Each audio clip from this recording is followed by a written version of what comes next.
ಬದುಕಿಗೇನು guarantee ಇಲ್ಲ. ಆಗಷ್ಟೇ ಹೊಸದಾಗಿ ಮದುವೆಯಾದ ದಂಪತಿ ಬೇರೆಯವರಿಗೆ ಪ್ರೀತಿಯಿಂದ ಸುತ್ತಾಡಲು ಹೋದ್ರೆ ಅವರು ಮರಳಿ ಬರ್ತಿಲ್ಲ.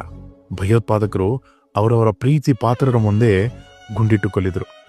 ನೆಚ್ಚಿನ ತಂಡ ಜೈಶಾಲಿ ಆಗಿದೆ ಎಂದು ಅಭಿಮಾನಿಗಳೆಲ್ಲ ಸಂಭ್ರಮಾಚರಣೆ ಮಾಡ್ತಿದ್ರೆ ಕಾಲ್ತೊಳಿತದಿಂದ ಜನ ಬದುಕನ್ನು ಕಳೆದುಕೊಂಡ್ರು. ಆಗಷ್ಟೇ ಮದುವೆಯಾಗಿ ಹೊಸ ಬದುಕು ಶುರು ಮಾಡುವಾಗಲೇ ಹೃದಯಾಘಾತ ಸಂಭವಿಸಿ ನವವರ ಬದುಕ ಪಯಣ ಮುಗಿಸಿದ.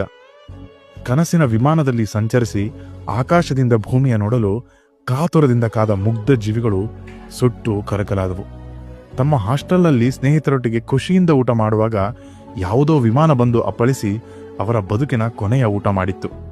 ಹೀಗೆ ಬದುಕು ಅತಿ ದೊಡ್ಡದೇನಲ್ಲ, ಬದುಕು ಈ ಕ್ಷಣದ್ದಷ್ಟೇ. ಇಂದು ನಾವೆಲ್ಲ ಬದುಕಿದೀವಾ, ಇದೇ ಬದುಕು. ಇದನ್ನ ಸಂಭ್ರಮಿಸಿ, ಯಾಕಂದ್ರೆ ನಾಳೆ ಅನ್ನೋದು ಸುಳ್ಳಾಗಿದೆ.